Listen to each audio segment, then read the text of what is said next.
प्रभु राम देव भगवान अल्लाह खुदा ईश आदि नाम एक ही शक्ति के हैं।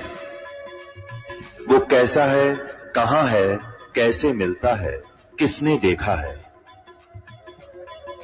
ये प्रश्नवाचक चिन्ह पूर्ण रूप से हटाने के लिए अवश्य सुनिए जगत गुरु तत्वदर्शी संत रामपाल जी महाराज के अमृत वचन, सर्व पवित्र धर्मों के पवित्र शास्त्रों के आधार पर। तो पुण्यात्मा, अब वो समय आ गया है। परमात्मा ने 600 वर्ष पहले कहा था कि एक समय आएगा धर्मदास, पूरे विश्व में मेरा ही ज्ञान रहेगा और पूरे मेरे बच्चे मेरे को पहचानेंगे और मेरी शरण में आवेंगे, सतनाम का नाम लेकर के सतलोक जाएंगे। वो 2 अक्षर का मंत्र है सतनाम। इस सतनाम को देने का इस विश्व में कोई अधिकारी नहीं है पुण्यात्मा, इस दास के अतिरिक्त। यह अभिमान ना समझना, ये तत्व ज्ञान समझना, यानी सच्चा ज्ञान समझना। तो उस परमात्मा ने दास को आकर के स्पेशल कहा कि बेटा कर दे शुरू। सन 1997 में इस दास को परमात्मा आकर मिले और कहा कि अब यह समय आ गया है, अब खोल दे इस पिटारे को, भंडारे को, और तेरे साथ रहूंगा, चिंतित मत होना। तो उसी का परिणाम है, उन्हीं का आशीर्वाद है, मेरे पूज्य गुरुदेव जी की रजा है कि ये दास उस परमात्मा के संदेश को उसके बच्चों तक पहुंचाने में सफल हुआ। कठिनाई बहुत उठाई, क्रोथा कांड इसी का परिणाम था, क्योंकि परमात्मा के बच्चे हैं सभी, जो हमारा विरोध कर रहे हैं वो भी उसी के बच्चे हैं। लेकिन वो काल का फंस गए, काल ने उनको अपना हथियार बना लिया, नकली आचार्यों को, गुरुओं को। लेकिन समर्थ के सामने इन नकलियों की पारी बसावे को ने अपने कर्म बिगाड़े, कर्म खराब कर लिए उन लोगों ने, और ये पाप के भागी बन गए। जो ये ज्ञान और 2 वर्ष पहले जनता तक पहुंचना था, वो 2 वर्ष की बाधा उन्हें पैदा कर दी और इतना दूर कर दिया समाज को। मुझे इस दास के बारे में अफवाहें फैलवा कर, मीडिया का भी सहयोग लेकर के, और काल का उद्देश्य यही था कि लोग इसे इतनी नफरत करें, नाम से भी नफरत हो जाए और कोई वहां पहुंचे नहीं, कहीं काल की पोल ना खुल जाए अज्ञान की। लेकिन समर्थ का आदेश और समर्थ का बनाया हुआ ये विधान, इसके बीच में जो अवरोध पैदा करता है वो महामूर्ख और अंधे गधे जैसा होगा। जैसे रेल की मार्ग पर अंधा गधा खड़ा होकर के और अवरोध पैदा करने की चेष्टा करता है, तो उसकी कितनी समझदारी है, क्योंकि उसके आंख खोला और उसमें बुद्धि नहीं। जैसे ट्रेन आ रही हो, एक अंधा गधा खड़ा था रेल की पटरी पे और गाड़ी आ रही थी। उसने देखा जिस दिशा से कोई डिस्टरबेंस लगी, खड़खड़ खड़ की आवाज आई, उसने उसी साइड में अपने पिछले पैर कर लिए। अकाने दे, मुझे कौन डिस्टर्ब करेगा। दोनों दलुत्ती पहना ली। जब वो रेल ट्रेन निकट आई, दोनों ठोकी उसने, तो वो ठा कर भगा दिया, टुकड़े टुकड़े हो गया। तो पुण्यात्माओं, इस परमात्मा का मार्ग है ये, उस समर्थ का चला हुआ ये मार्ग है। इस मार्ग में जो अवरोध पैदा करेगा वो हिरण्यकशिपु की कैटेगरी में आएगा, वो कंस की कैटेगरी में हो। पहले तो हमने गलतियां कर ली बहुत, लेकिन अब उन पर उदाहरणों से सतर्क होना पड़ेगा और ये ज्ञान पूरे विश्व में जाएगा। एक बार पुनः, अब तो आग लगी पड़ी है, कलयुग घोर दिखाई देता है। किसी मजहब धर्म के पुण्यात्मा भक्ति भी करते और मांस खाते हैं, बीड़ी पीते, शराब पीते, और किसी रिश्वत की आंट नहीं, माया दौड़न की होड़ लगी। तो ये तो घोर कलयुग की अब झलक झांकी आप देख रहे। अब एकदम पुनः शांति होगी पूरे विश्व में। इतने प्यार से रहा करेंगे, इन कोठी और बंगले बनाने की होड़ खत्म हो जाएगी, ज्ञान से हो जाएगी। जैसे एक बैंक मैनेजर था, जब दास ने ये नाम लिया था, उसने बैंक से कुछ लोन लिया और रोहतक के अंदर एक सेक्टर 1 में कोठी गाड़ी, 3.5 लाख रुपए उस में। आज तो 40 लाख रुपए बने हुआ, बल्कि और ज्यादा, 1 करोड़ में ऐसी कोठी बनाई। उसका मुहूर्त करने के लिए संडे का समय किसी पंडित पर जो भी समय था निर्धारित करवाया। अब हम इसी मुहूर्त करा करते, पहले तो पंडित ने कर लेने दो थोड़ी बहुत जटर मटर यू, फिर बाद में घुटी घाटी दर्शन मनावांगे, ये थी मुहूर्त मारी। इतना ज्ञान रह गया था। अब उसने सब मित्र प्यारे फ्रेंड इकट्ठे कर रखे, रिश्तेदार आए हुए थे, और कुछ उस किसी आइटम की आवश्यकता पड़ गई, स्वयं स्कूटर उठाकर और वो सामान लेने के लिए जा रहा था बाजार में। मेडिकल मोड़ के ऊपर एक स्कूटर टकरा गया, टू व्हीलर से टू व्हीलर, और पड़ गया। पड़ते ही कनपटी लागी फुटपाथ पे, वहीं पर मृत्यु होगी। अब चाट ले उसको ठी ने, वो दरा दरा रहेगा, जश्न मनाऊंगा। अब जौन सा काम इस मनुष्य जीवन से करना था उसने तो वो तो छोड़ दिया, इन बकवादा में दौड़ लिए। क्यों दौड़ दिए? क्योंकि हमने माहौल ऐसा बना लिया। अध्यात्म ज्ञान के आधार से हम यहाँ इस साइड में पकड़ गए, दूसरी स्पीड पकड़नी थी, भगवान की भक्ति करनी थी। एक मकान ठीक अपना बना ले, ठीक सा गर्मी सर्दी से बचने के लिए तो इसलिए बना था कि भक्ति में बाधा करते हैं प्राकृतिक यहाँ की आपदाएं। कभी गर्मी घनी, कभी सर्दी, कभी वर्षा आ गई, कहीं ओले गिर गए, तो उससे बचकर भक्ति करने में डिस्टर्बेंस ना हो, इसलिए झोपड़ी झापड़ी डालकर अपना टाइम पास करना था। अब जैसे क्योंकि वो बातें पहले तो असर कर नहीं थी, यो नाम लेने के बाद तो कति कलेजे में लग गए ये बातें सचमुच। यो के सांग होया जब दास ने ये मार्ग प्रारंभ किया था, आदेश हुआ था गुरुदेव, हमारे पास इतनी सुविधा नहीं थी। एक भक्तों ने एक जीप लेनी थी लोन पे, तो उसका फाइनेंस करवाया। रोहतक के अंदर एक व्यक्ति था, वो फाइनेंस करता था, उसने फाइनेंस कर दिया और ब्याज सबसे ज्यादा लेता था। वो तो लेते ही हैं, सभी लेते हैं ज्ञान बिना। तो हमारा भक्त बता रहा था कि मैं चर्चा चल पड़ी कि आप किसके चेले हो। हमसे बोला, हमने पता आपका नाम कबीर साहब के पंथी हैं, रामपाल महाराज के हम शिष्य हैं। और हमने भक्त कह रहे थे, हमने भी उसके पिताजी बैठे थे ऑफिस में, तब तक हम इंतजार कर रहे थे, उस लोन करने वाले उसके पुत्र की इंतजार कर रहे थे, उसके ऑफिस में बैठ के। तो उसके पिताजी से कहा कि आप भी भक्ति करो, नाम ले लो हमारे गुरुजी से। तो उनका पिता कहता है, मेरी तो मौज हो रही है, भगवान शंकर की पूजा करूं, माता की पूजा करते हैं, और गुरु हमने बना रखे हैं अपने, और भगवान विष्णु के हम पुजारी हैं, सब काम हम ठीक करते, मूर्ति मार्ति ला रखी। और क्या कह रहा है कि मेरे जैसा सुखी आज कोई नहीं, इन भगवान कर रखे, इन देवताओं की तरफ संकेत करे, मूर्ति लग रही ऑफिस में। और क्या बताता है कि एक बेटा तो ये फाइनेंसर है, इसके खूब दया हो रही है, इनकम होती है, और एक बेटा जज लग गया है, बेटे का अभी विवाह हुआ है, उसकी पत्नी भी जज है। बताओ मैं किसका नाम ले लो, इन गुरुवान इन भगवानों को छोड़कर आप क्या बात करते हो। हमारे भक्तों का कहने का फर्ज था, बाकी बहस कौन करे इनके साथ, ये तो काल के वकील हैं सभी। अब एक वर्ष के बाद समाचार पत्रों में क्या आया कि वही परिवार जिससे ये फाइनेंस कराते थे, दास को इन्होंने आकर बताया था कि ऐसे ऐसे हमने कही, लेकिन ये तो इस माया के पुजारी मानते नहीं। उसके पिताजी से कहा था, वो ने बोला तुम्हारे जैसा सुखी कोई नहीं, और हम किसकी पूजा करें। उन्होंने कोई धार्मिक अनुष्ठान करवाया था, समाचार पत्रों में सच्चाई थी या जो दास बता रहा है, धार्मिक अनुष्ठान कराया था। धार्मिक अनुष्ठान के बाद जैसे फूल फाल चढ़ाते हैं, कोई हवन की राख रूख बच जाती है, उसको आदर के साथ जल प्रवाह करते हैं। अब वो समागम हो लिया, पहले दिन अनुष्ठान करवाया था, हवन उनके गुरुजी ने किया था, और अगले दिन उस हवन की उस राख को, फूलों को उठा करके वो दोनों भाई, जज और वो फाइनेंसर, इधर दिल्ली रोड के ऊपर एक JLN है, जवाहरलाल नेहरू कैनाल, उसमें पानी बहुत चलता है, उसमें चले गए। ड्राइवर उनके साथ था, उन फूलों को जल प्रवाह करने के लिए।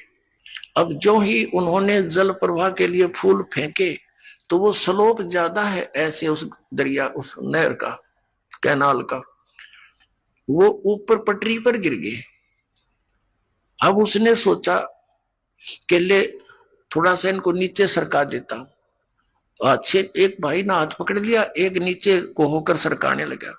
उसका काई लगी हुई थी, पानी कुछ डाउन हुआ था, पैर फिसल गया। वो दूसरा भाई भी साथ में, और वो भी तैरना कोई से नाव नहीं, दोनों मर गए, डूब गए। वो जज भी मर गया और वो फाइनेंसर भी मर गया। पेपर में आई, ड्राइवर खड़ा खड़ा देख रहा। उसने फोन किया, इकट्ठे हुए। तीसरे दिन लाश मिली थी वहां शालावास पंप हाउस पर जाके। अपने आत्माओं देखो, परमात्मा हमें आगाह कराते हैं कि जब तक तुम्हारे पुण्य चलते हैं पूर्व जन्म के, आपकी पूर्व जन्म की बैटरी चार्ज है, तो आपको सब सुविधाएं प्राप्त रहेंगी, चाहे आप किसी की पूजा करो चाहे ना करो। यानी सत भक्ति ना करके अन्य चाहे पूजा करो चाहे ना करो। और आप ये सोचते रहते हो कि जो साधनाएं हम कर रहे हैं इससे हमें ये पुण्य हो रहा, लाभ हो रहा है। अब उन्हीं साधनाओं को करने से वो ये मान रहे थे हमारे सर्व सुख हुए हैं, और उस समय नाश हो गया उनके करते करते। तो खाक साधना थी वो। अब वो जो नया नया विवाह हुआ था और लड़की चली गई, जो उसकी पत्नी थी, उसने कहीं और मैरिज कर ली, अब हो गए जैसे के तैसे। तो पुण्यात्माओं, जो काम करना चाहिए था वो तो छेड़ा भी को ना, वो तो स्टार्ट भी नहीं किया। तो अब इस सत्संग से आपके अंदर प्रेरणा होगी, क्योंकि भगवान का आदेश है ये। आप उसके बच्चे हो, या भरम रहे हो, भटक रहे हो, आपने जाना था सतलोक में धक्के खाओ, इस इनके इन स्वर्ग तक मुश्किल से पहुंचा जाता है, फिर वापस यहीं आ रहे हैं। अब परमात्मा बताया करते थे हमें, क्यों भूली गरे अपना, ये ना देश तुम्हारी, फिर पीछे पछतावगी, कर ले सोच विचार। बिन सतगुरु पावे नहीं, घर अपने की राह, संतों शरण लाग कर, सोरत शब्द समा। संख असंखों कोस है तेरे पिया का देश, एक पलक में पाइए ले सतगुरु उपदेश। सोन सलली गैल है गगन मंडल के माही, बिना प्रेम पावे नहीं, चाहे करोड़ समाधि ला। नितानंद लो लायक चढ़ो मैल मंजार, फिर न भव जल आइए, ये स्वप्ना संसार। होले सुहागण सुरता त्यारे, मालिक गिर जाना है तू तो। होले सुहागण सुरता त्यारे, मालिक गिर जाना है तू तो। होले सुहागण सुरता त्यारे, मालिक गिर जाना। तेरा सोन सखर बरतार, मालिक गिर जाना है तेरा। सोन सखर बरतार, मालिक गिर जाना है तू तो। होले सुहागण सुरता त्यारे, नाले दोले ओढ़ पैर लेकर 16 श्रृंगार। नाले धोले ओढ़ पैर लेकर 16 श्रृंगार। आज नहीं तय तड़के परसों आवेंगे तेरे लड़ियार, मालिक गिर जान है तू तो। होले सुहागण सुरता त्यार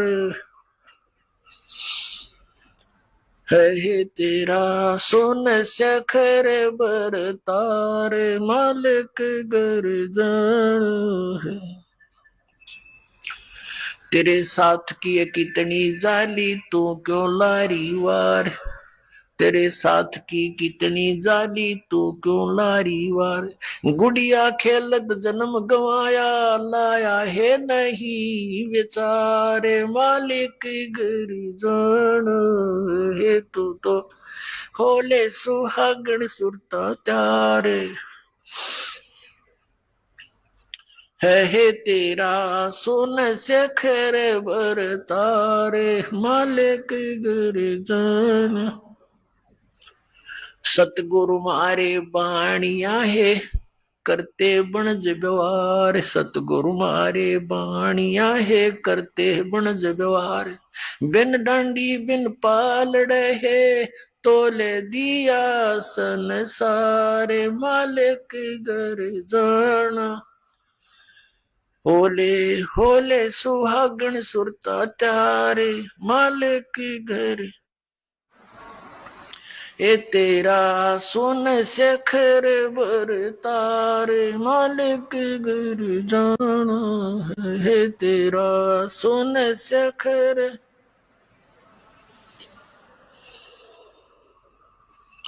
सुन शेखर में सेज पिया की आसे आसे कर ले प्यार सोन शेखर मही सेज पिया की हंस हंस कर ले प्यार कह कबीर सुनो मेरी सजनी वहां लूटो है अजब बहार मालिक घर जाना है होले होले सुहागण सुरता त्यारे मालिक घर तेरा सोन शेखर बरतार वे सोन शेखर में सेज पिया की हंस हंस कर ले प्यार सोन शेखर में सेज पिया की हंस हंस कर ले प्यार कह कबीर सुनो मेरी सजनी वहां लूटो है अजब बहार मालिक घर जाना है होले होले सुहागण सुरता चारे जाना है तेरा सोन शेखर बर तारे मालिक घर जाना है तेरा सोन शेखर बर तारे मालिक घर जाना है। अब परमात्मा ने क्या बताया है, इस आत्मा को ना जाने कितने प्रकार से ऐसे झंझेड़ने की चेष्टा की है, ना जाने कितने प्रकार का ज्ञान देना चाहा है। उन आत्माओं जैसे कुएं में बाल्टी गिर जाती है और उसको निकालने के लिए हुक होते हैं, कांटे बोल रहे हैं उसको, हुक से बना करके ऐसे उल्टे सुलटे से और 20-25 इकट्ठे ही जुगाड़ कर दिया जाता है, उनका एक कड़े में लपेट दिए जाते हैं, रस्सा बांध कर वो कुएं से निकालने के प्रयत्न किया जाता है। बाल्टी तो वो एक हुक में उलझ सकती है, एक से एक ही पर्याप्त था, लेकिन नहीं, इसलिए उल्टे ये कई डालने पड़ते, ना जाने कौन से में उलझ जावा, एक तक पास से घूमता रहा है। तो परमात्मा ने हमें जगाने के लिए, तत्व ज्ञान से चिपकाने के लिए और काल के इस कुएं से निकालने के लिए, परमात्मा कबीर साहब कहते हैं इतनी बाणी बोल दी और जितना बाड़ू रेत, और इस बोले जीव का एक नियारी हेत कि क्या बताते हैं, पर भी लेन जात है दुनिया हमारा ज्ञान किने नहीं सुनिया। तो ये इतनी बाणी इसलिए बोली है, ना जाने कौन सी खटक जा किसका और वो उड़ जा माल्य के कांटे में और निकल जा इस कुएं से, निकल जा इस चेहरे से। तो इस प्रकार परमात्मा बताना चाह रहे हैं, ये एक आत्मा सुरता को या आत्मा कहा है और इसको समझाने की चेष्टा की है कि होले सुहागण सुरता त्यार तन मालिक घर जाना है। हम सबका स्वामी, हम सबका धनी, हम सबका खसम, यानी एक ही है, मालिक कहो, पति कहो, स्वामी कहो या भगवान कहो, तो वो एक ही है। अब इस आत्मा को ये कह रहे हैं परमात्मा अपनी ही महिमा एक डबल रोल करके हम तक बता रहे। वैसे तो परमात्मा ने बहुत, कबीर परमेश्वर जी ने कई बार कहा कि आई एम गॉड, हम ही अलख अल्लाह हैं, कुतुब गौस और पीर, यानी हर तरह के, जैसे कोई साधु रूप में, पीर रूप में, पैगंबर यानी संदेश वाहक तत्वदर्शी संत जगत गुरु बनकर मैं ही आता हूं, और हम ही अलख अल्लाह हैं और कुतुब गोस और पीर, गरीब दास खालिक धनी, मेरा नाम कबीर। ए स्वामी सृष्टा में और सृष्टि मेरे तीर, दास गरीब अधर बसू मैं अवगत सत्य कबीर। मैं सतलोक में रहता हूँ ऊपर, और वहां से चल कर आता हूँ आपके लिए। गोता मारूं स्वर्ग में, जा बैठूं पाताल, कह कबीर ढूंढता फेरूं अपने हीरे मोती लाल। तो अब यदि भगवान बार बार कहते मैं भगवान हूं तो कोई नहीं सुनता उनकी बात ने, इसलिए उन्होंने अपने आप को एक दास बताया और हमारे लिए उदाहरण दिया कि यहाँ यदि किसी ने अभिमान किया वो भगवान प्राप्ति नहीं कर सका, ना कर सकेगा, इसलिए अपने आप को दास बोला और हमारे लिए उदाहरण दिया कि तुम भी बच्चों ऐसे ही रहना। यह जीव का कोई अस्तित्व नहीं है। कहते मर्द गर्द में मिल गए वो रावण से रणधीर, कंस के सी चाणूर से वो हिरणा कुश बलवीर। तेरी क्या बुनियाद है तू जीव जन्म दर लेत, गरीबदास एक नाम बिना तेरा खाली रह जा खेत। तो कहते मर्द गर्द में मिल गए वो धरती तोले थे, बिरन मट्टी को प्राप्त हुए गधे की योनि भोग रहे हैं। तो यहाँ तो दास बनकर है, सबसे किसी को दुखी नहीं करे, मन कर्म वचन से भी किसी को पीड़ा देने की चेष्टा भूल कर नहीं करना। आपकी भक्ति हीनता हो जाएगी, भगवान आपसे नाराज हो जाएगा। तो धीरे धीरे हमने उतना शिष्ट बनना है जितना भगवान को हम पसंद हो। तो उसी के लिए यहाँ क्या बताया है, अब क्या बताते हैं परमात्मा, तेरा सुन शिखर में, सुन शिखर में, सुन माने सबसे वोकम प्लेस जहां और अन्य वस्तु ना हो, उस सुन के पार करके उसकी शिखर में, उसकी टॉप में, वहां तेरा पति रहता है, यानी तेरा मालिक है, वो सतपुरुष है। और वो परमात्मा स्वयं कहते हैं ए स्वामी सृष्टा में सृष्टि मेरे तीर, दास गरीब अधर ऊपर अधर बसूं, ऊपर रहता हूं सबसे टॉप मोस्ट प्लेस पे, और हम अवगत सत कबीर। तो यहां परमात्मा उसी तरह संकेत कर रहे हैं कि नाले धोले ओढ़ पैर ले। अपनात्मा सुहागण कौन होती है, जिस लड़की का विवाह हो गया, जिस लड़की का विवाह हो गया तो वह सुहागण हुई, और जिसका विवाह नहीं हुआ वो कुंवारी है। कुंवारी है तो अपने पति के घर वो जाएगी कैसे, वो तो कुंवारी है, अभी अपने पिता के घर पे ही है। तो हम जिन्होंने उपदेश प्राप्त हो गया, आप सब आत्माओं को जिनको दीक्षा मिल गई, तो आप सुहागण हो गए। अब जब लड़की का विवाह हो जाता है, विवाहित हो जाती है, तो पहले एक विशेष वो होता था, जैसे बच्चे को भेजने के लिए बहुत से आइटम तैयार करने पड़ते थे, और लड़की को भी चिंता हो जाती थी, अपने कपड़ों की कढ़ाई कुढ़ाई का अलग ही रहा करती है।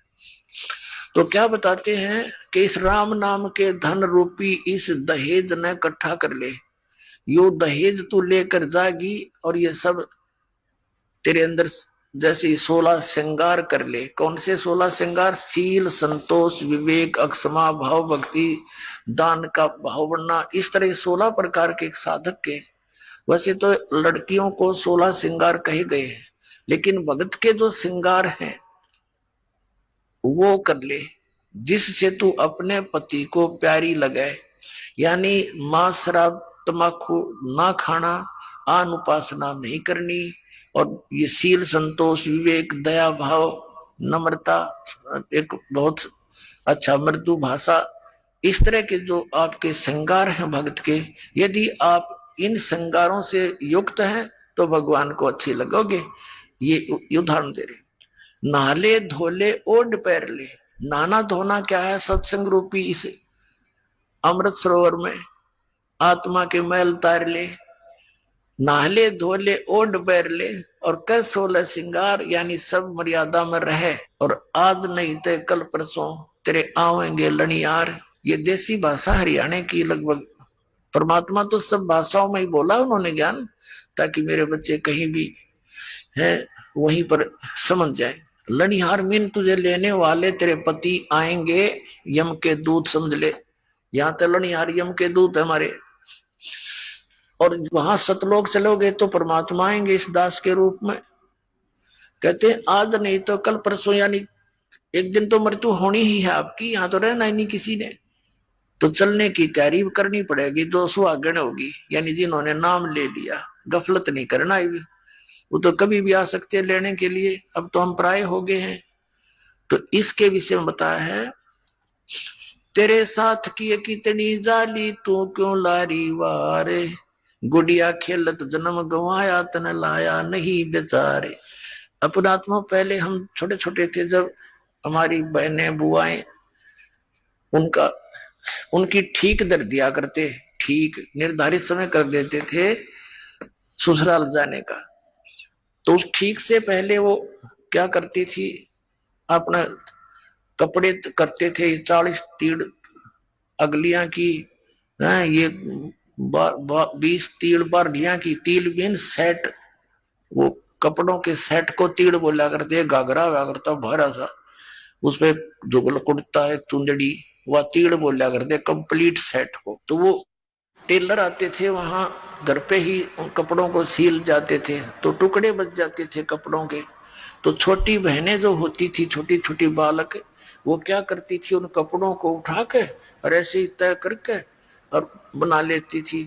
ये 20 अगलियां की, 12 पिछलियां की हैं, और उनको एक गठड़ी बांध कर छोटी सी पोटली में उसमें रख लेती। रोज खेलने के समय निकाल लेती, एक एक न एक, या अगलियां की या पिछलियां। और कोई भाई या दूसरी बहन उसके उस चीथड़े ने, उस कातर, इतनी कतर ने, लीर ने कोई निकाल लेता, वह गिनती ना पाई 40 तय, तो रोवर पा पीटा है, इसने मेरी तीड़ निकाल ली, हाय मेरी तीड़ निकाल ली। अब वो रोए बुरी तरह, उन्हें पूछा क्या हो गया, कि मेरी तीड़ निकाल ली, इतनी थी, एक कम पाई, इसने निकाली। वो फिर वापस दे दे तो वह राजी हो जाए। तो ये खेल थे। और जब वह बच्ची बड़ी हो जा, गुड़िया खेला करती, एक गुड्डा और एक गुड़िया बना लेती थी चीथड़ों के, फिर उनका ब्याह करती, और फिर उसका साथ वह गठड़ी सर पर धरकर चाली तो ससुराल साल है, यानी इस तरह खेला करती थी। तो फिर जब वो लड़की बड़ी हो जाती है, सियानी हो जाती है, और फिर उसको ओरिजिनल तिल, यानी वो सेट ऑफ सूट, वो ओरिजिनल तीड़ मिलती और ओरिजिनल पति दुल्ला मिलता, तो फिर वो लड़की क्या उन गुड्डा गुडिया वाले खेल खेल सकती है? क्योंकि उसको ज्ञान हो गया ओरिजिनल वस्तु का, फिर वो उन जिथड़ों के साथ कभी नहीं खेल सकती। तो अभी तक हम जो भी इस संसारिक सुख को कलेक्शन करने में लाग रहे हैं, कार हो, कोठी हो, बुढ़ा है, पता नहीं पंखे हो, कूलर हो, फलाना हो, जैसा भी, और इसी खेल को खेलते खेलते हम मर जाते। और जब हम इस तत्व ज्ञान से परिचित होकर सियाने हो जाएंगे, फिर हमने उस गुड़िया वाला खेल दिखाई देगा। जब वो लड़की बड़ी होती है, फिर अन्य बच्चे जब खेलते हैं उनको बालक दिखाई देते हैं। बालक से ये कोई तिल थोड़ी, तिल तो अब मिली मुझे पति, तो अब मिला असली गुड्डा। तो पुण्यात्माओं, अब आप, इसलिए परमात्मा कह रहे हैं कि गुडिया खेलत तन जन्म गंवा दिया, लाया नहीं बेचारे। ये संसारिक सुविधाएं यही इकट्ठी करके मृत्यु हो जाती है और यही छोड़ जाते हो। कोठी बनाई और एक दिन भी ना रह पाया, मृत्यु होगी। चल 10-20 दिन या साल, 2 साल, 10 साल उसमें रह भी लिया, तो क्या काम आई, मृत्यु होगी। मृत्यु होती है सतभक्ति ना करने से। वो कुत्ता बनकर उस गली में बैठता, उसको ठीक ही छाया में, और आते जाते मारे लठे हो गया, फिर वो काम सारा बिगड़ गया। अब क्या बताते हैं, सतगुरु मारे बानिया है करते बनज व्यवहारे, बिन डांडी बिन पालड़े यो तोल दिया संसारे। हमारे सतगुरु वो बिजनेसमैन है, बानिया मीन बिजनेसमैन, आत्मा का सौदा करते हैं और बगैर किसी डंडी यानी बगैर किसी तराजू के पूरे विश्व को तोल दिया, सबके ज्ञान को दिखा दिया, इनका कितना ज्ञान है, बिन डंडी और बिन पालड़ा, ये तोल दिया संसार इस तत्व ज्ञान से, माप कदर दिया किसकी कितनी सतीथि है, किसकी कितनी वैल्यू और वजन है। सुन शिखर में सेज पिया की वो हंस हंस कर ले प्यारे, कह कबीर सुनो मेरी सजनी लूटो वो अजब बहारे। कि जिस सुख को आप यहां खोज रहे हो, नमक की बोरी में मिष्ठान ढूंढ रहे हो, ये कभी नहीं हो सकता, ये भूल जाना। यहाँ के स्वर्ग में भी सुख नहीं है जिसको सुख कहते हैं, ये झूठा सुख है। अस्थाई सटे है सबका, और वहां सथाई सटे होगा। अपनात्मा हमारे पवित्र सदग्रंथ क्या ज्ञान देते हैं, और परमात्मा ने वही ज्ञान बताया था। मन तू चल रे सुख के सागर, जहां शब्द से दूर रत्नागर। मन तू चल रे सुख के सागर, जहां शब्द सिंदूर रत्नागर। अब सुख सागर परमात्मा कहते हैं, इस नमक की बोरी से निकलो। और फिर तुमने देखो, परमात्मा ने करने नो दीदार महल में प्यारा एक शब्द है परमेश्वर कबीर जी का, उसमें सारा कुछ बताया है सतलोक का, और लास्ट में ये बता दिया ये उस सतलोक की नकल कर रखी है, ये डुप्लीकेट बना रखे इस काल ने अपनी माया के द्वारा। ब्रह्मलोक के अंदर एक नकली सतलोक, नकली अलखलोक, अगमलोक और अकलोक, उसकी फोटोकॉपी कर रखी है, पर वो वस्तु वो नहीं है। तो ये बूरा की बोरी में और नमक की बोरी में कोई अंतर नहीं होता जब तक टेस्ट ना कर ले। टेस्ट करने से जानकारी होती, तो दोनों एक जैसी लगती है जब पास पास रख दे जाए तो ऐसे ही इस काल का लोक तो नमक की बोरी है, और सतलोक वो सुख सागर, यानी पूरी उस बोरी में मीठा ही मीठा होता है। तो पुण्यात्माओं परमात्मा कहते हैं कि चल तू चल रे सुख के सागर। अपनात्माओं जैसे आज का प्रसंग चला था कि ये संसार यहाँ का जो सुख है, यहाँ सुख नहीं है, और यहाँ सथाई कोई भी जीव नहीं है। आज यहाँ मनुष्य जीवन में चाहे कोई राजा बना है, 1 मिनट में मृत्यु हुई, फिर चलो स्वर्ग में थोड़ा बहुत समय बचा हुआ होता, फिर गधा बनो, फिर नरक चलो चलते। यह सथाई सथा नहीं है। और यहाँ के भगवान भी यही कहते हैं, जैसे यहाँ का भगवान, यहाँ का ये काल प्रभु है, ब्रह्म है, सरपुरुष है। गीता जी अध्याय नंबर 4 के श्लोक नंबर 5 और 9 में, श्रीमद् भगवत गीता अध्याय नंबर 2 के श्लोक नंबर 12 में, गीता अध्याय नंबर 10 के श्लोक नंबर 2 में ये अपनी सतिथि बता रहा है। अर्जुन मेरे और तेरे बहुत जन्म हो चुके। श्री कृष्ण जी में प्रवेश करके ये ब्रह्म बोल रहा है, सरपुरुष बोलता है, और कह रहा है कि अर्जुन तेरे और मेरे बहुत जन्म हो चुके हैं, तुझे पता नहीं, तुझे ज्ञान नहीं, मुझे जानकारी है। मेरे जन्म और कर्म अलौकिक है। फिर इसने अपनी साधना बताई है 8वें अध्याय के 13वें श्लोक में कि ओम इति एकाक्षरम ब्रह्म व्यवहारन मामनुसमरन ये प्रयाति तजन देहम सयाति परमाम गतिम। मुझ ब्रह्म का केवल एक ओम मंत्र है, एक अक्षर ओम है, नथिंग एल्स। ये हरे राम राम राम हरे हरे, श्री कृष्ण कृष्ण हरे हरे, राधे श्याम सीताराम राधे राधे श्याम राधे, ओम नमः शिवाय, ओम भगवते वासुदेव नमः। ये गायत्री मंत्र, ये मोक्ष मार्ग के मंत्र नहीं है, ये व्यर्थ है, यूजलेस है। गीता जी अध्याय नंबर 16 के श्लोक नंबर 23 और 24 में स्पष्ट किया कि जो शास्त्र विधि को त्याग कर मनमाना आचरण करते हैं, मनमानी पूजाएं जाप करते हैं, उनको न तो सुख होगा, ना कोई गति होगी, ना उनकी कोई उनको सिद्धि प्राप्त होगी, अर्थात यूजलेस।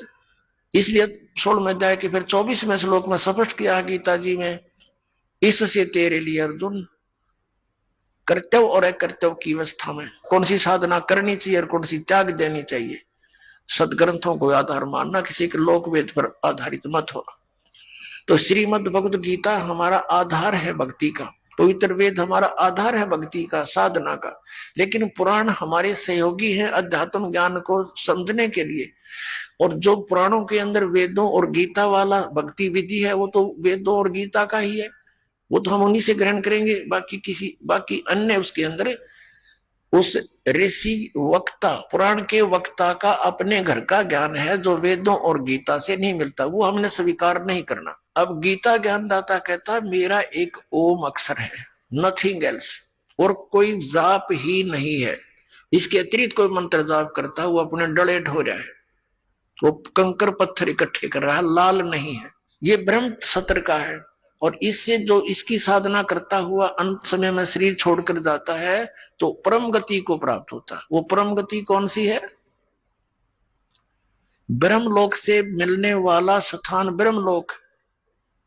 और गीता जी अध्याय नंबर 8 के श्लोक 16 में कहा कि ब्रह्मलोक पर्यंत वहां तक गए हुए सभी पुनरावर्ती के अंदर है, उनका भी जन्म मृत्यु बना ही रहता है। ये खुद कहता है ब्रह्म। गीता श्री कृष्ण में प्रवेश करके गीता ज्ञानदाता बोल रहा है कि मेरा कोम अक्षर है और तेरे मेरे बहुत जन्म हो चुके अर्जुन, हम अविनाशी नहीं है।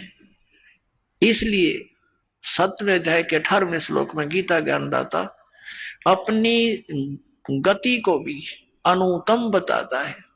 अनुतम यानी गति व्यर्थ, क्योंकि जन्म मृत्यु मिटे नहीं, और जब तक जन्म मृत्यु का रोग नहीं कटेगा तो सुख हो नहीं सकता, शांति नहीं हो सकती। शांति तो सतलोक में होगी जहां सुख ही सुख है, दूसरी वस्तु ही नहीं है।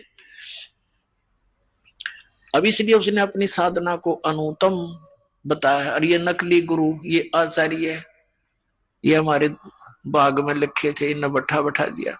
ये क्या कहते हैं? इनसे कोई पूछता है कि अनुत्तम माने क्या होता है स्वामी जी? कि अनुत्तम जो घटिया, और उत्तम, और उत्तम उत्तम मिला अच्छा। और फिर जब उनसे पूछते हैं कि गीता जी अध्याय नंबर 7 के मंत्र 18 में गीता ज्ञानदाता अपनी गति को अनुत्तम क्यों कह रहा है? अरे अरे तू समझा नहीं, अनुत्तम माने जिससे उत्तम और ना हो। अरे फुटे वाग धरे, अब ज्ञानी न था नहीं, इन्हें सट्टे मारेंगे फिर ये। अब जैसे एक उत्तीर्ण है, उत्तीर्ण माने सफल, अनुत्तीर्ण माने फेल। अब किसी बच्चे के पीछे लिख दिया रिजल्ट में अनुत्तीर्ण, और वो नौका है घर जाके कि ना अनुत्तीर्ण का अर्थ होता सब तो पास, जिसका बराबर कोई पास है ना हो, तो बकाले बेसिक, लेकिन वहां लिखा ना पावे तुम्हारा अगली क्लास में। तो ये नकली गुरु न्यू बतावे। और कुछ नौके हैं कि भाई अनुत्तम माने जिससे श्रेष्ठ कोई ना हो। अरे भले पुरुषो, यदि गीता ज्ञान दाता कहते समाज के अंदर ऐसा होता है, समाज के अंदर ऐसे होता है, अरे सीधा ज्ञान इसमें समाज के आ गया। गीता ज्ञान दाता कहता है कि मैं, मेरा एक ओम नाम है और मेरी साधना करने वाला ब्रह्मलोक में जाता है। गीता जी में स्पष्ट 8वें अध्याय के 16वें श्लोक में ब्रह्मलोक पर्यंत भी गए हुए वापस आते हैं, जन्म मृत्यु होती है। इसलिए 7वें अध्याय के 18वें श्लोक में गीता जी में कहा कि यह मेरी गति भी अनुत्तम है, ये घटिया है, व्यर्थ है। क्योंकि ये पुण्यात्मा जो नेक आत्मा ज्ञानी आत्मा है तो अच्छी परमात्मा प्राप्ति के लिए यत्नशील है, लेकिन ये मेरे वाली अनुत्तम घटिया गति में ही सचित है। इसलिए तो उसने कहा कि 15वें अध्याय के 1 से लेकर 4 तक और 16 श्लोकों में, और 18वें अध्याय के 62वें श्लोक में, और 18वें अध्याय के 66वें श्लोक में गीता ज्ञानदाता ने स्पष्ट कर दिया है कि संसार रूपी उल्टा लटका हुआ वृक्ष है। ऊपर को जड़ तो पूर्ण परमात्मा समझो, नीचे को तीनों गुण रजगुण ब्रह्मा सतगुण विष्णु रूपी शाखा है। जो संत इन सभी विभागों को बता देगा वो तत्वदर्शी संत है। और गीता जी अध्याय नंबर 4 के श्लोक नंबर 34 में कहा है कि जिस तत्व ज्ञान के बारे में सच्चिदानंद घन ब्रह्म की वाणी में 4थे अध्याय के 32वें श्लोक में कहा गया है कि वो सच्चिदानंद घन ब्रह्म की वाणी में ब्रह्मण मुखे, उसके परमात्मा के मुख कमल से उच्चारित वाणी कबीर वाणी में जो विस्तार के साथ धार्मिक अनुष्ठानों का ज्ञान दिया गया है, यज्ञों का, वो तत्व ज्ञान है। 4थे अध्याय के 34वें श्लोक में कहा कि उस तत्व ज्ञान को तू तत्वदर्शी संतों के पास जाकर समझ, वो तत्वदर्शी संत तुझे बताएंगे।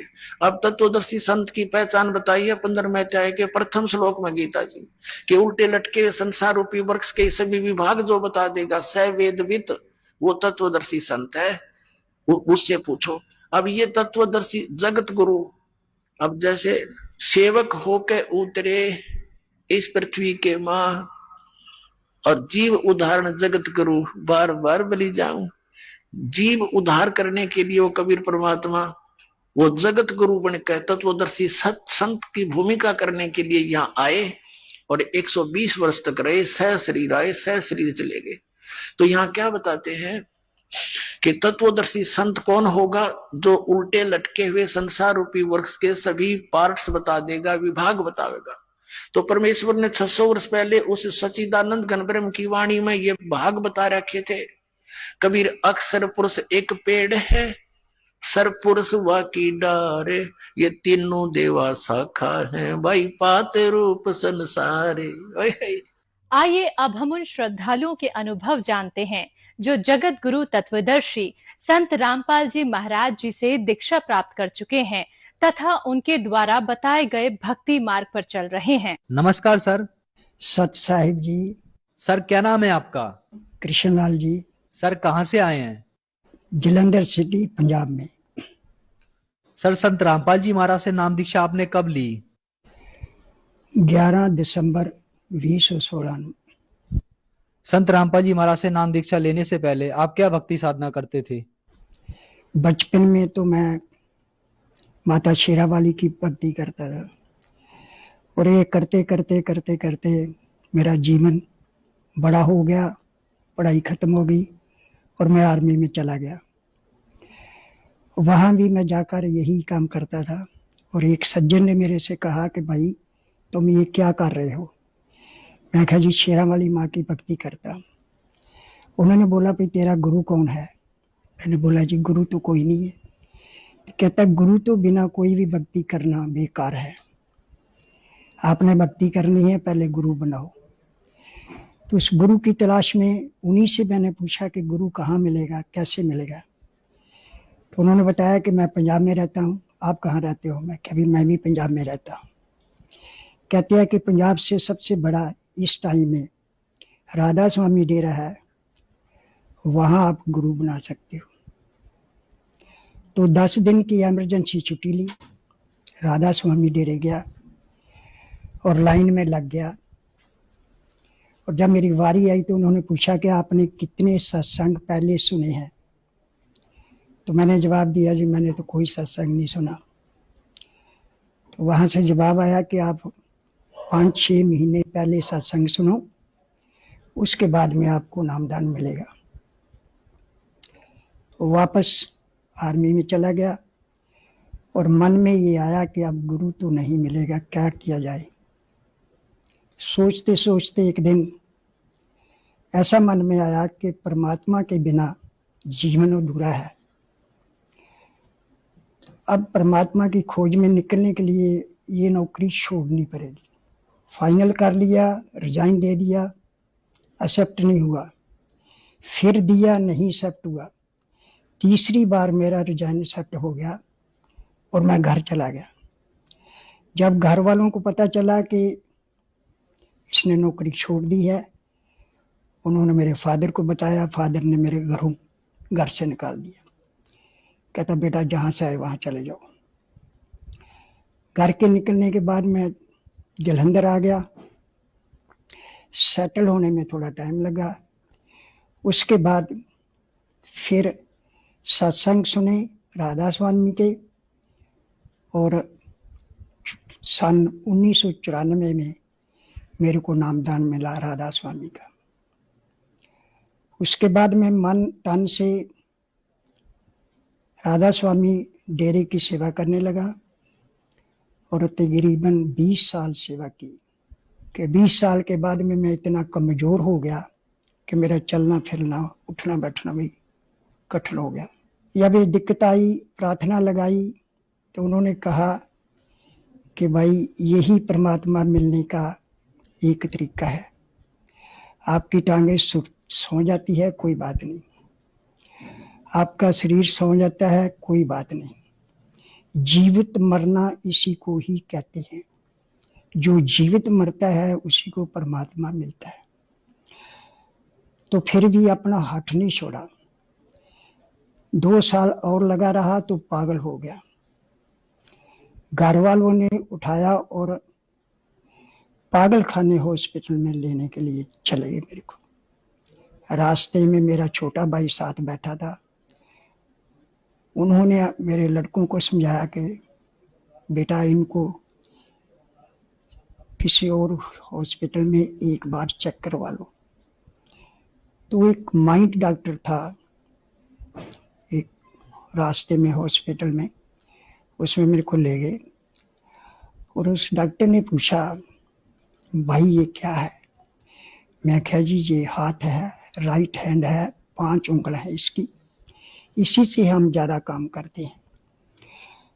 तो उन्होंने मेरे बच्चों को अपने कमरे से बाहर निकाल दिया और मेरे को पूछने लगे, भाई क्या आपको कोई सदमा लगा है, कोई माया का, कोई अपने नज़दीकी छूटने का, आपका दिमाग जो है वो एक जगह में फंस गया है? मैं कहा सर ऐसी कोई बात नहीं है। कहता फिर आप कोई ऐसा सिमरन कर रहे हो किसी को पाने के लिए, क्या कर रहे हो? मैं कहा जी सिमरन तो कर रहा हूँ। कहाँ का? मैं कहा जी डेरा ब्यास का। तो उन्होंने बच्चे को बोला मेरे को कि तुम जाओ, इसको मेरे पास 2 दिन के लिए रहने दो। उन्होंने 2 दिन मेरे को बेहोश ही रखा और तीसरे दिन जब बेहोशी से मैं बाहर आया तो मैं 50% नॉर्मल था। तो फिर वो डॉक्टर ने मेरे को बताया कि जो आप कर रहे हो इसको छोड़ दो, अगर आप अपना लाइफ चाहते हो, ठीक रहना चाहते हो, इसको छोड़ दो। छोड़ तो सकता नहीं था, लेकिन फिर भी मजबूरी की हालत में डॉक्टर की बात माननी पड़ी और मैंने उसको कम कर दिया। और मैंने अपने एक दरवाजे के आगे जब मकान बनाया था उस समय गुरु कबीर जी की फोटो लगाई हुई थी। तो जब मैं वहाँ बैठता था तो मेरा मन शांत हो जाता था, इधर उधर जाता था, फिर पटना शुरू हो जाता था। तो ये चलते चलते जब मेरे को पता चला कि यहाँ बैठने से मेरा मन शांत होता है, तो वहीं मैं लेटकर प्रार्थना करनी शुरू की। सर जैसा कि आपने बताया कि आप 20 साल तक राधा स्वामी पंथ से जुड़े रहे, वहां आपने 20 साल सेवा की जिससे आपका शरीर भी खराब हो गया और आप पागल भी हो गए। फिर आप संत रामपाल जी महाराज की शरण में कैसे आए? एक भगत जी लुधियाने के जिनका नाम मुंगिया जी है, परमपिता परमात्मा श्री गुरु रामपाल जी महाराज की दया से वो भगत जी मेरे फैक्ट्री में गए। वो भी पहले राधा स्वामी जाते थे। उन्होंने जब मेरे को देखा तो बोला, भाई जी आप इतने कमज़ोर क्यों हो गए? उनको सारी कहानी बताई। उन्होंने बताया कि वो मार्ग ठीक नहीं है, जो हमें ये 5 नाम का, 5 तत्व का नाम दे रहे हैं, वो सारे का सारा काल का है और काल कभी किसी को परमात्मा से नहीं मिलने देता। आप कृपा करके मेरी बात मानो और मैं जो बताता हूँ उसको समझो। जब उन्होंने मेरे को एक किताब दी और थोड़ा उन्होंने ज्ञान भी दिया कि इस किताब को जरूर पढ़ना, वो पढ़ने के बाद जो भी आप फैसला करोगे वो मेरे को बताना। उस किताब को मैंने जब रात को पढ़ना शुरू किया तो एक के बाद एक सफ़ा जब मैं खोलता था तो मेरा मन करता था कि इसको मैं छोड़ूंगा। पूरी किताब पढ़ने के बाद भी मैं उसको छोड़ा और दूसरे ही दिन मैंने उनको फ़ोन लगाया, भाई मैं आपके पास आ रहा हूँ, वो मेरे को ये नाम दिला दो।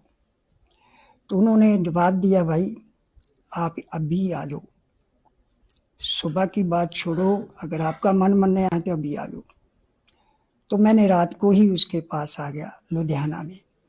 सुबह वो मेरे को लेकर इसी जगह में आए और यहीं से मेरे को प्रथम नामदान उन्होंने दिलाया। सर संत रामपाल जी महाराज से नाम दीक्षा लेने के बाद आपको क्या लाभ प्राप्त हुए? सबसे पहले तो जो मेरा शरीर कंडम हो चुका था, तुरना फिरना और सांस लेना इतना ज़्यादा मुश्किल हो चुकी थी कि मेरे लिए 20 कदम में भी तुरना मुश्किल था।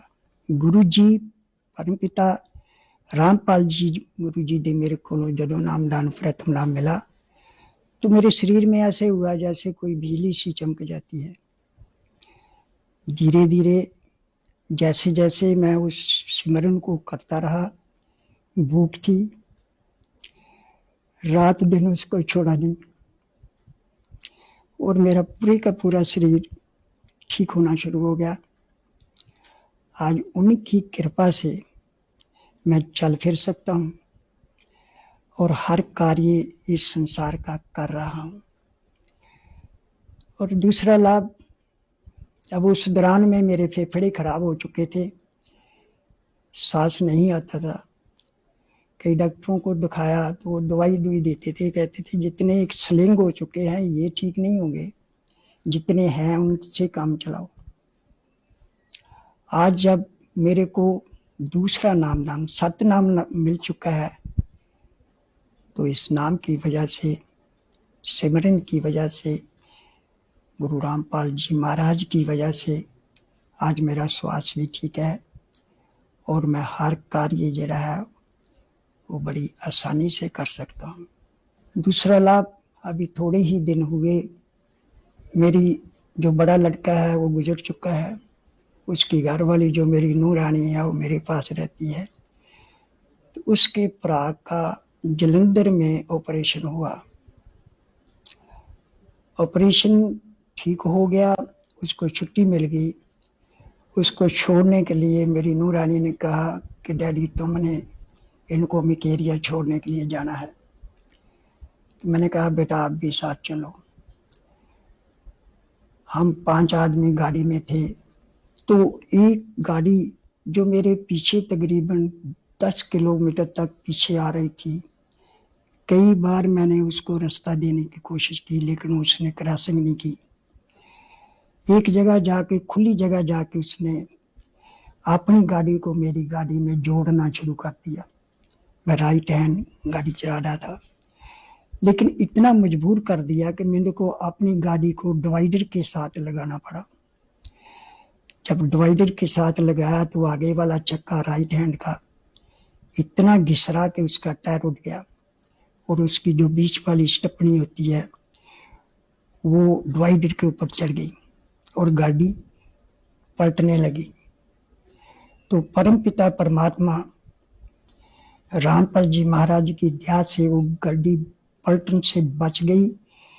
पहिया नीचे गिरा और गाड़ी सीधी हो गई। हम पांचों ही उनकी दया से बच गए, अदरवाइज वहां बचने का हमारा कोई भी, गुरु जी की और क्या कृपा आपको बताऊं। आज जिस मकसद के लिए हमने पिछले 24 साल गुजारे, उनका मकसद मिला और हम परमात्मा के दरबार में आ गए। मेरे सच्चे पातशाह के दरबार में हर समय परमात्मा की दया होती है। जब मैं राधा स्वामी की भक्ति कर रहा था तो उस भक्ति से जैसे मेरा शरीर खराब हो गया, वैसे वैसे ही मेरे फेफड़े जो हैं वो भी खराब हो गए।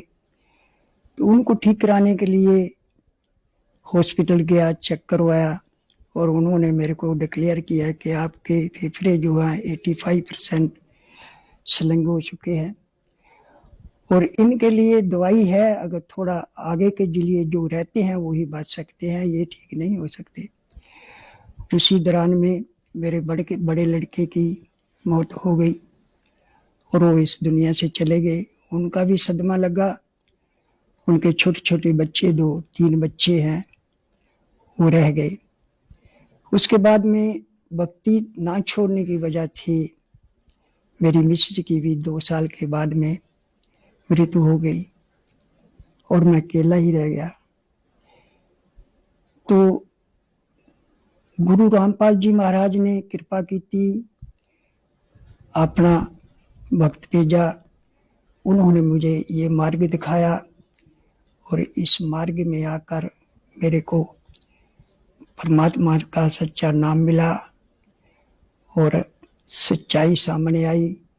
जो वो 5 नाम काल के देते थे, हमें पता चला कि वो काल है, काल के नाम है, उनसे कोई फायदा होने वाला ना था। लेकिन पहले हम भूले हुए थे, उन्हीं की भक्ति कर रहे थे और दुख उठा रहे थे। आज हमें गुरु रामपाल जी की कृपा से हर सुख मिला है और हर सुख से हम बिल्कुल आपके सामने ठीक ठाक हैं, पूरा कामकाज कर सकते हैं, कोई भी परेशानी हमें नहीं है।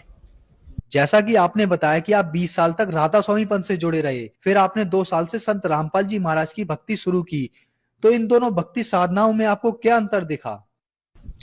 सर जैसे कि मैं बता बैठा कि वो 20 साल के बीच में जब भी उनसे प्रार्थना की जाती थी कि हमें परमात्मा का कुछ भी अनुभव नहीं हो रहा, तो वो एक ही बात बताते थे कि समय को और बढ़ा दो, जैसे 2 घंटे, 2.5 घंटे, 3 घंटे कर दो। तो वो करते करते करते करते हमारा शरीर जो बिल्कुल खत्म हो गया, और हमारा बड़ा लड़का भी गुजर गया हमारी आंखों के सामने, और हमारी मिसेज भी गुजर गई। ये सब उसी दौरान में सब कुछ हुआ। जब हम उसको छोड़ के परमपिता परमात्मा गुरु रामपाल जी चरण में आए, तो एक तो हमें वो जो सदमा था उससे हमें गुरु जी ने बाहर निकाला, क्योंकि सदमे में रहकर कोई भी भक्ति नहीं होती। तो गुरु जी ने पहले हमें उस सदमे से बाहर निकाला, फिर उन्होंने अपना सच्चा नामदान दिया। उस नामदान को पाकर हम आज धन हो गए। आपके सामने ये मेरा शरीर है, ये सारे कार्य इस संसार के भी कर सकता है। सर, जो श्रद्धालु आज आपको देख रहे हैं, खास करके उन लोगों के लिए जो राधा स्वामी पंथ से जुड़े हैं, उनको आप क्या संदेश देना चाहते हैं? कि ये भगत इस काबिल तो नहीं है कि किसी को कोई संदेश दे सके, लेकिन मैं प्रार्थना कर सकता हूँ कि वो मेरे भक्तजन जो इस संसार में इस शरीर में आए हुए हैं, उनके लिए, सबके लिए जरूरी है सच्ची भक्ति और सच्चे परमपिता परमात्मा का नामदान होना बहुत जरूरी है। अगर उनके पास सच्चा मार्ग नहीं मिला, सच्ची नामदान भक्ति नहीं मिली, तो वो सारी उम्र भी कोई भक्ति दूसरी करेंगे तो वो कभी भी इस 84 के चक्कर से निकल नहीं पाएंगे, मुक्ति नहीं कर पाएंगे। तो आपसे मेरी सबसे हाथ जोड़ के बेनती है, आज का समाज पढ़ा लिखा है, समझ सकता है, सोच सकता है, और सच्चा गुरु परमपिता परमात्मा जो इस समय इस सृष्टि में आए हुए हैं, गुरु रामपाल की शरीर में, उनसे नामदान लेकर, उनसे मार्ग को अपनाकर, उनकी सच्चाई को जान करके उनसे नामदान लीजिए और अपना इस 84 के चक्कर से मुक्ति कर पाइए। सर, संत रामपाल जी महाराज से नाम दीक्षा कैसे ली जा सकती है? गुरु रामपाल जी महाराज का जो आज सत्संग चल रहे हैं वो कई चैनलों पर चल रहे हैं। उसके नीचे एक पट्टी चलती है पीले रंग की, उसके ऊपर मोबाइल नंबर दिए हुए हैं। जो भी भक्तजन इस मार्ग माना चाहता है वो उस नंबर में फ़ोन लगाकर पूछ सकते हैं, और जहाँ जहाँ नामदान सेंटर खुले हुए हैं उनके नज़दीक का नामदान सेंटर उसको बता दिया जाता है। वहाँ जाकर वो गुरु रामपाल जी महाराज का नामदान प्राप्त कर सकता है और अपनी मुक्ति कर सकता है। धन्यवाद सर। सत साहिब जी।